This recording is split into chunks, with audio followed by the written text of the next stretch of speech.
మనమంతా ఆయన సన్నిధికి చేరాలి అంటే తన జ్యేష్ఠ కుమారుని ఆయన వదులుకోక తప్పలేదు.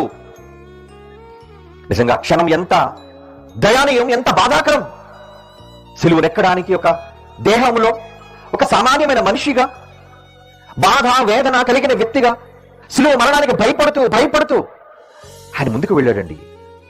అలాంటి సమయంలో యేసన్న మాట, తండ్రి తండ్రి నీవేళ నా చెయ్యి విడిచితివి, ఎందుకు నా చెయ్యి విడిచిపెట్టావు? ఇప్పటి వరకు నీ చెయ్యి పట్టుకొని నడిచిన కొడుకునే నేను, ఎందుకయ్యా నా చేతిని విడిచిపెట్టావు?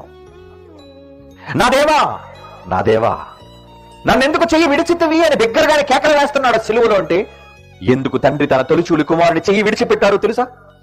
మనందరి చేతులను పట్టుకోవాలి అని. ఆయన చెయ్యి విడిచిపెట్టకపోతే మనం ఆయన చేతిలోనికి వెళ్ళలేము, మనం పవిత్రులుగా మార్చబడలేము. మనం పవిత్రులుగా మార్చబడింది ఆయన రక్తము వలన, ఆయన పాప క్షమాపణ వలన.